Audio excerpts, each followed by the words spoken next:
Welcome student in another video lecture session for Financial Accounting 1 chapter Accounts of Joint Life Policy. Last lecture માં આપણે Account of Life Policy ના second method ના practical question complete કરેલા છે. So આજે આપણે third method જે છે Account of Life Policy માટેની practical sum માટેની third method start કરવા જઈ રહ્યા છીએ.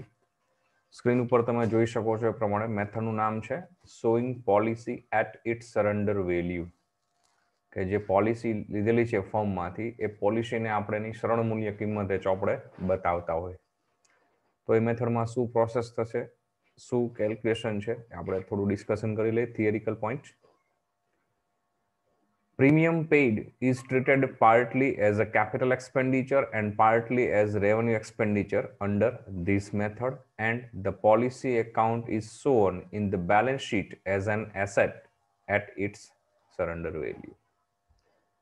તો પહેલી પદ્ધતિ આપણે જોયેલી when premium is treated as a revenue expenditure કે જેમાં પ્રીમિયમની પૂરેપૂરી રકમ છે એને મહેસૂલી ખર્ચ ગણી લેવામાં આવે તો એ પદ્ધતિમાં ઘણી બધી ખામીઓ હતી તો એમાંની જે થોડીક ખામીઓ છે દૂર કરી શકે એવી આપણે બીજી પદ્ધતિ જોયેલી when premium is treated as a capital expenditure કે પ્રીમિયમની રકમને મૂડી ખર્ચ ગણી લેવામાં આવે એ પદ્ધતિઓમાં પહેલી પદ્ધતિ છે એની ખામીઓ ઘણી બધી વધારે હતી કે પ્રીમિયમને ફક્ત ખર્ચ જ ગણી લેવામાં આવે પણ એમાં છુપી રીતે સસ્પેન્સલી એક joint life policy account as an assets arise થાય છે અને બેલેન્સ શીટમાં એ બતાવવું જોઈએ પણ બતાવવામાં નથી આવતું સેકન્ડ મેથડ એનામાં થોડીક એની ખામી દૂર કરે કે પોલિસીને એઝ એન એસેટ બેલેન્સ શીટમાં શો કરે છે પણ પ્રીમિયમ જે પે થાય છે એને એઝ એન એક્સપેન્સ તરીકે ક્યાંય પ્રોફિટ લોસમાં એની ઇફેક્ટ આવતી નથી અને બીજું બેલેન્સ શીટમાં પણ જે પોલિસી શો કરીએ છીએ એની પ્રીમિયમ જેટલું પે થાય છે એટલી વેલ્યુથી શો કરીએ છીએ એકચ્યુઅલી જો પોલિસી સરેન્ડર કરી દેવામાં આવે તો પોલિસીની એટલી વેલ્યુ રિયલાઇઝ થતી નથી એટલે બીજી પદ્ધતિમાં પણ થોડી ઘણી ખામીઓ તો હતી જ તો આ બંને પદ્ધતિઓ જે હતી કે પ્રીમિયમને મહેસૂલી ખર્ચ ગણી લેવામાં આવે બીજી પદ્ધતિ હતી પ્રીમિયમને મૂડી ખર્ચ ગણી લેવામાં આવે તો આ બંને પદ્ધતિઓની ખામીઓ દૂર કરતી એક ત્રીજી રીત છે જે આપણે આજે ડિસ્કસ કરીએ છીએ કે જેમાં પ્રીમિયમ જે ચૂકવાય છે એને થોડી ઘણી રકમ કે થોડોક ભાગ એનો એને મહેસૂલી ખર્ચ ગણવામાં આવે અને થોડો ઘણો ભાગ છે થોડી ઘણી રકમ છે એને મૂડી ખર્ચ ગણી લેવામાં આવે અને સાથે સાથે પોલિસીની જે રકમ છે એને પાકા સર્વેમાં મિલકત તરીકે પણ બતાવવામાં આવે પણ મિલકત તરીકે પૂરેપૂરી રકમ નહીં એની જે સરેન્ડર વેલ્યુ દર વર્ષે ગણાતી હોય એટલી વેલ્યુ રકમથી જ એ પોલિસી બેલેન્સ શીટમાં સરેન્ડર વેલ્યુ તરીકે બતાવવામાં આવે Secondly, an amount equal to premium paid is transferred from profit and loss account and credited to a special reserve account called joint life policy account. Joint life policy reserve account every year. બીજું આ પદ્ધતિમાં પ્રીમિયમની રકમને આપણે મહેસૂલી અને મૂડી ખર્ચનો તો હિસ્સો ગણીશું સાથે સાથે પ્રીમિયમ જેટલી રકમથી પ્રીમિયમ જેટલું ચૂકવાય છે એટલી રકમથી દર વર્ષે નફા નુકસાન ખાતે આપણે રકમ ઉધારીશું અને એની સામે joint life policy reserve account એક સ્પેશિયલ એકાઉન્ટ આના માટે ઓપન કરીશું એના ખાતે દર વર્ષે આપણે પ્રીમિયમ જેટલું ચૂકવી છે એટલી રકમ પોલિસી રિઝર્વ એકાઉન્ટમાં ટ્રાન્સફર કરીશું This would maintain the working capital intact when premium is paid every year. અને આ વ્યવહાર કરવાથી એટલે કે દર વર્ષે નફા નુકસાન ખાતે ઉધારી અને joint life policy reserve account જમા કરવાથી દર વર્ષે એની કાર્યશીલ મૂડી છે એટલી રકમ પણ ચોપડે જળવાઈ રહેશે અને સાથે સાથે બેલેન્સ શીટમાં પોલિસી એકાઉન્ટને એની સરેન્ડર વેલ્યુથી શો કરવાથી પોલિસી એઝ એન એસેટ પણ બેલેન્સ શીટમાં બતાવાશે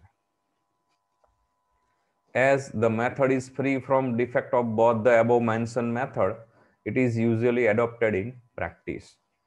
કે આપણે પહેલી જે બે પદ્ધતિઓ જોયેલી એ બંને પદ્ધતિઓમાં જે કંઈ ડિફેક્ટ એટલે કે ખામીઓ જે કંઈ હતી એની મોટા ભાગની ખામીઓ મહદ અંશે આ પદ્ધતિમાં દૂર થઈ કરી દેવામાં આવે છે અથવા તો દૂર થઈ જાય છે માટે આ જે ત્રીજી પદ્ધતિ છે સામાન્ય રીતે પ્રેક્ટિકલ લાઈફમાં સામાન્ય જીવનમાં વધારે જોવા મળે છે The entries under this method are as follows. અને આ પદ્ધતિમાં જે વ્યવહારો નોંધો જે થાય છે એ નીચે પ્રમાણે છે number 1 when premium is paid the joint life policy account is debited and bank account or cash account is credited. તો સૌથી પહેલા જ્યારે પ્રીમિયમ ચૂકવાશે ત્યારે joint life policy account debit થશે અને કેશ અથવા તો બેંક ખાતે જમા થશે, એટલે ક્રેડિટ થશે. Second, at the end of the year, an amount of the premium is paid. Premium paid is transferred from profit and loss account to joint life policy reserve account. પછી વર્ષના અંતે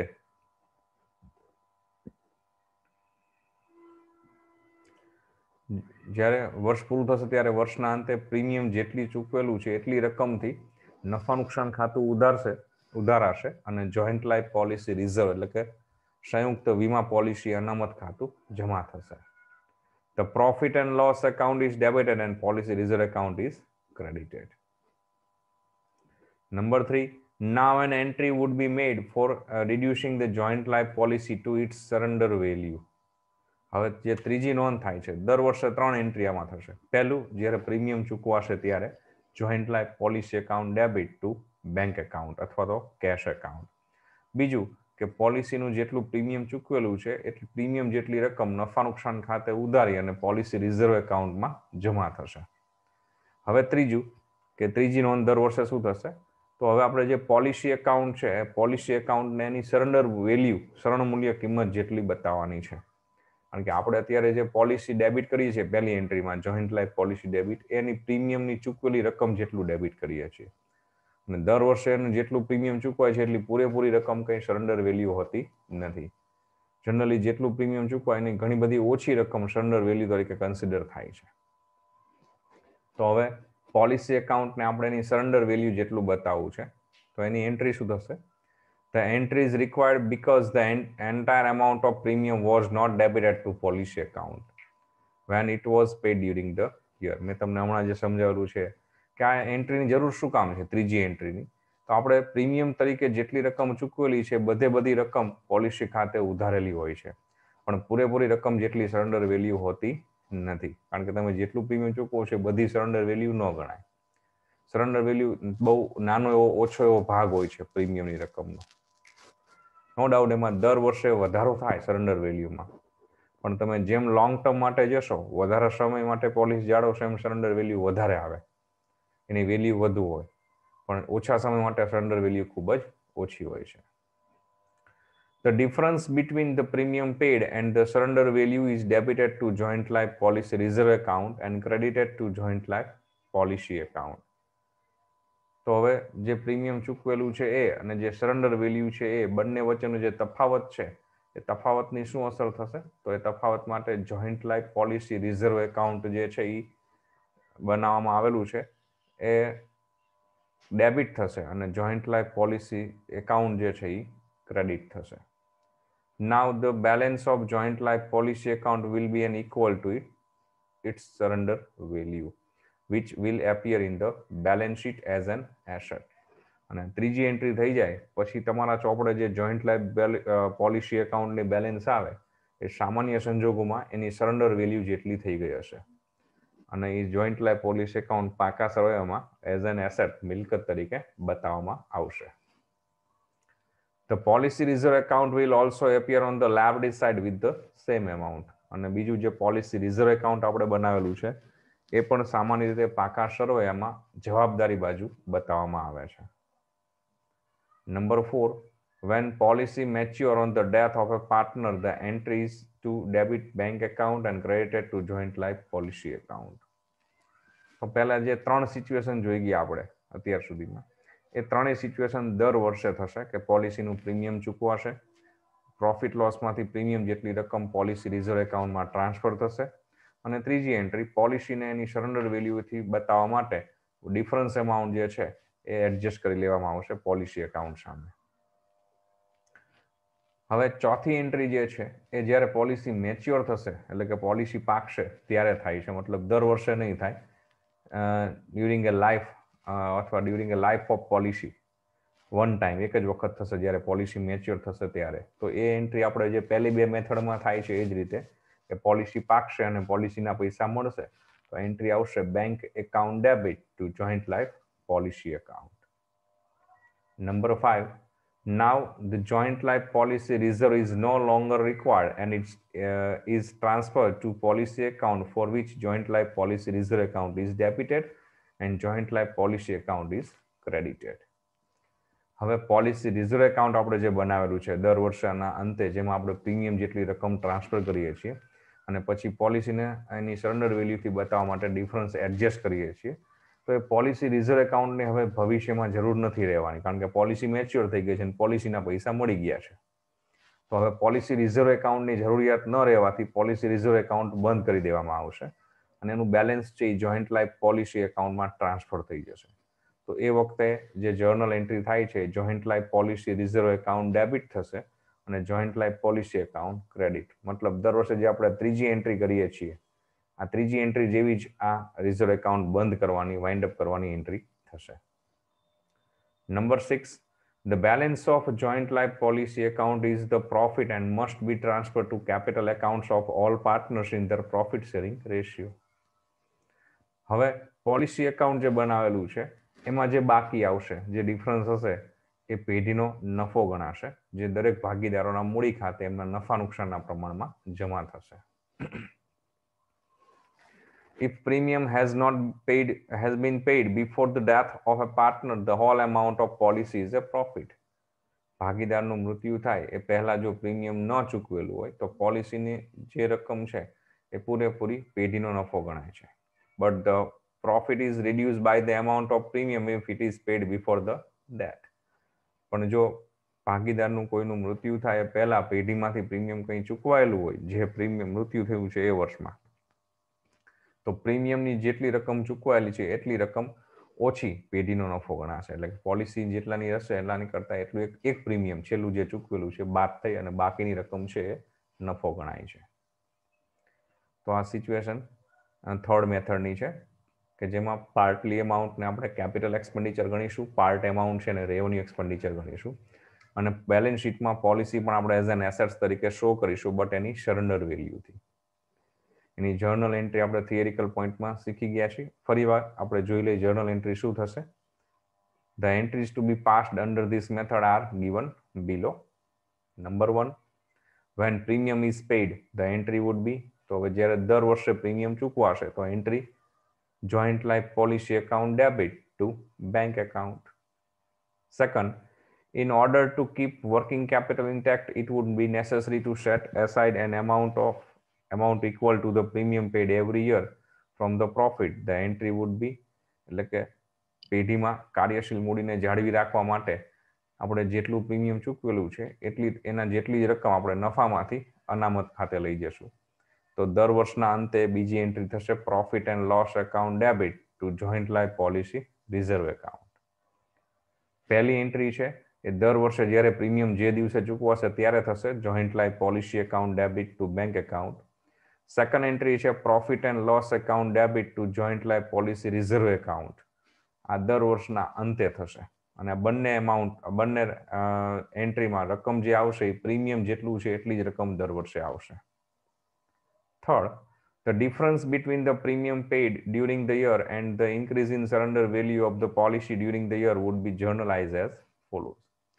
જે તફાવત છે પ્રીમિયમ ચૂકવેલું છે એ રકમ અને જે સરેન્ડર વેલ્યુ છે એ રકમનો એ આપણે એડજસ્ટ કરવાનો આવશે. તો એની આમ નોંધ થશે joint life policy reserve account debit to joint life policy account. ત્રીજી એન્ટ્રી પણ દર વર્ષના અંતે થશે પણ અહીંયા જે રકમ છે એ પોલિસીની જે સરેન્ડર વેલ્યુ છે એ અને ચૂકવેલું પ્રીમિયમ વચ્ચેનો જે તફાવત છે એ આવશે. તો અહીંયા દર વર્ષે આ ત્રીજી એન્ટ્રીમાં રકમ બદલાતી રહેશે. Joint life policy reserve account debit to joint life policy account. એની રકમ આ રીતે મળશે amount to be return off is equal to premium paid less increase in the surrender value. આ જે ડિફરન્સ આવશે આનો answer amount to be return off એ અહીંયા રાખવાની રહેશે. તો આ જે 3 એન્ટ્રી છે એ 3 એન્ટ્રી એવરી યર તમારે લખવાની રહેશે એઝ પર થર્ડ મેથડ. ત્રીજી પદ્ધતિ પ્રમાણે દર વર્ષે 3 આમનોંધ થશે. જ્યારે પ્રીમિયમ ચૂકવાય ત્યારે policy debit to bank account. Second, બીજા વર્ષના અંતે profit and loss account debit to joint life policy reserve account. અને third joint life policy reserve account debit to joint life policy account. આ 3 એન્ટ્રી દર વર્ષે લખાશે. એમાં પહેલી જે 2 એન્ટ્રી છે, પહેલી એન્ટ્રી જ્યારે પ્રીમિયમ ચૂકવાતું હોય જે તારીખે, દર વર્ષે એક ચોક્કસ તારીખ હોય, તારીખે ચૂકવાય ત્યારે લખાશે. બીજી અને ત્રીજી એન્ટ્રી સામાન્ય રીતે વર્ષના અંતે લખાય છે. પહેલી અને બીજી એન્ટ્રી છે બંનેમાં સામાન્ય રીતે જે રકમ છે, એમાઉન્ટ, એ પ્રીમિયમ જ હોય છે, જે પ્રીમિયમ ચૂકવાય છે. પણ થર્ડ એન્ટ્રી જે છે એ થર્ડ એન્ટ્રીમાં, ત્રીજી નોંધમાં, પ્રીમિયમ પોલિસીને એની સરેન્ડર વેલ્યુ સુધી લઈ જવા માટે જે પ્રીમિયમ છે ચૂકવેલું એ અને સરેન્ડર વેલ્યુમાં જે વધારો થયો છે, બંનેનો જે તફાવત છે એ માંડી વાળવાનો હોય છે. એ એમનો એમાઉન્ટ લખાય છે. અને એ એમાઉન્ટ લખવા માટે આપણે દર વર્ષે થોડી એક વર્કનોટ કરવાની આવે છે. સામાન્ય એવું કેલ્ક્યુલેશન, અહીંયા જે ફોર્મ્યુલા આપેલી છે ટાઈપનું, એ આપણે કેલ્ક્યુલેટ કરીને મૂકવાની રહે છે. પછી number 4, when the policy mature. હવે જ્યારે પોલિસી પાકશે ત્યારે, બ્રેકેટમાં આપેલું છે ઇન્ક્લુડિંગ બોનસ. જો બોનસની કન્ડિશન હોય તો બોનસ સહિત આપણને વીમા કંપની પોલિસી પાકે ત્યારે પૈસા ચૂકવે છે. તો ફોર્થ એન્ટ્રી જ્યારે પોલિસી પાકશે ત્યારની છે bank account debit to joint life policy account. આ એન્ટ્રી છે પહેલી અને બીજી મેથડમાં પણ આ જ નોંધ થતી હતી. જ્યારે પોલિસી પાકે ત્યારે પૈસા મળે તો bank account debit to joint life policy. પહેલી મેથડમાં પણ પોલિસી મેચ્યોર થયા ત્યારે આ જ એન્ટ્રી થાય, બીજી મેથડમાં પણ આ જ એન્ટ્રી થાય છે, અને થર્ડ મેથડમાં પણ આ જ રીતે એન્ટ્રી થાય પોલિસી મેચ્યોરિટીની. અહીંયા એમાઉન્ટ, પોલિસીની એમાઉન્ટ પ્લસ બોનસ હોય તો બોનસ અંદર એડ કરીને. Number 5, now the joint life policy reserve account will be transferred to joint life policy account. The entry would be પાંચમી એન્ટ્રી. હવે પોલિસી મેચ્યોર થઈ ગઈ છે તો પોલિસી રિઝર્વ એકાઉન્ટ આપણે જે મેન્ટેન કરીએ છીએ એની જરૂર નથી. એટલે પોલિસી રિઝર્વ એકાઉન્ટને વાઇન્ડ અપ કરી એનું જે બેલેન્સ છે આપણે પોલિસી એકાઉન્ટમાં ટ્રાન્સફર કરવાનું છે. તો એની entry joint life policy reserve account debit to joint life policy account. તો તમે જોઈ શકો અહીં દર વર્ષે જે બીજી એન્ટ્રી કરી છે આપણે જોઈન્ટ લાઈફ ત્રીજી entry joint life policy reserve account debit to joint life policy account, એ જ એન્ટ્રી અહીંયા છે પોલિસી રિઝર્વ એકાઉન્ટ બંધ કરવા માટે, joint life policy reserve debit to joint life policy. પણ અહીંયા તમારે જે રકમ લખવાની છે એ જે વર્ષે policy reserve account wind up કરો છો એ વર્ષની જે સરેન્ડર વેલ્યુ હોય છે લાસ્ટ, એને બિફોર યર જે લાસ્ટ વેલ્યુ એ હોય છે. અને number 6, the balance of joint life policy account will be transferred to partners capital account in their profit sharing ratio. The entry would be, અને હવે સૌથી છેલ્લે આપણે પોલિસી એકાઉન્ટ પણ બંધ કરી દઈશું અને પોલિસી એકાઉન્ટની જે બાકી છે એ પેઢીનો નફો ગણાય, જે ભાગીદારો વચ્ચે એમના નફા નુકસાનના પ્રમાણમાં વહેંચી દઈશું. તો એની એન્ટ્રી થશે joint life policy account debit to partners capital. અહીંયા to A's account, to B's account, to C's account, એ રીતે જે પાર્ટનર્સ છે જેના નામ છે જે તે એના ખાતે, દરેક ખાતે ઇન્ડિવિડ્યુઅલ જમા કરીશું. તો પહેલી જે 3 એન્ટ્રી છે પોલિસી ટુ બેંક, પછી profit loss to policy reserve અને પોલિસી રિઝર્વ ટુ પોલિસી, આ 3 એન્ટ્રી દર વર્ષે લખાશે. પોલિસી સ્ટાર્ટ થાય ત્યારથી શરૂ કરી અને પોલિસી મેચ્યોર ન થાય ત્યાં સુધી એવરી યર આ 3 એન્ટ્રી લખાશે. ચોથી, પાંચમી અને છઠ્ઠી આ જે 3 એન્ટ્રી છે 4, 5th and 6th, આ 3 entry one time in a life of policy. પોલિસીના લાઈફમાં એક જ વાર લખાય. ચોથી એન્ટ્રી જ્યારે પોલિસી મેચ્યોર થાય ત્યારે એ જ વર્ષમાં, એ જ દિવસે પોલિસી રિઝર્વ એકાઉન્ટ બંધ કરી અને પોલિસી ખાતેનું બેલેન્સ લઈ જઈએ છીએ. એની એન્ટ્રી એ નંબર 5. અને છેલ્લી અને છઠ્ઠી એન્ટ્રી છે એ હવે પોલિસી એકાઉન્ટ પણ બંધ કરી એનું બેલેન્સ છે એ નફો ગણી ભાગીદારો વચ્ચે વહેંચી દઈશું એની. ઓકે, જનરલી આ જે ત્રીજી મેથડ છે એમાં જર્નલ એન્ટ્રી પૂછે અને સાથે સાથે 2 એકાઉન્ટ પણ તમને પૂછશે, જોઈન્ટ લાઈફ પોલિસી એકાઉન્ટ અને joint life policy reserve account. તો દરેક વર્ષના એ બંને એકાઉન્ટ પણ આપણે સાથે બનાવવાના આવશે. ક્યારેક ડાયરેક્ટલી એકાઉન્ટ જ પૂછેલા હોય, જર્નલ એન્ટ્રી ન પૂછે એવું પણ બની શકે. તો આપણે નેક્સ્ટ લેક્ચરથી આના પ્રેક્ટિકલ સમ જોઈશું. શરૂઆતમાં હું તમને ફક્ત જર્નલ એન્ટ્રી વાળા જ ક્વેશ્ચન સમજાવીશ, 2 કે 3. ત્યાર પછી જર્નલ એન્ટ્રીની સાથે બેલેન્સ શીટ, જર્નલ એન્ટ્રીની સાથે account, joint life policy account ને joint life policy reserve account બંને બનાવેલા હોય એવા 1-2 સમ આપણે સાથે જોઈશું. અને ત્યાર પછી છેલ્લે લાસ્ટમાં 2-3 ક્વેશ્ચન આપણે ઓનલી એકાઉન્ટ, સીધા એકાઉન્ટ જ કઈ રીતે બને એવા પણ સમ આપણે જોઈ લઈશું. ઓકે, તો નેક્સ્ટ લેક્ચરથી આપણે આ મેથડ 3 ના પ્રેક્ટિકલ ક્વેશ્ચનની શરૂઆત કરીશું.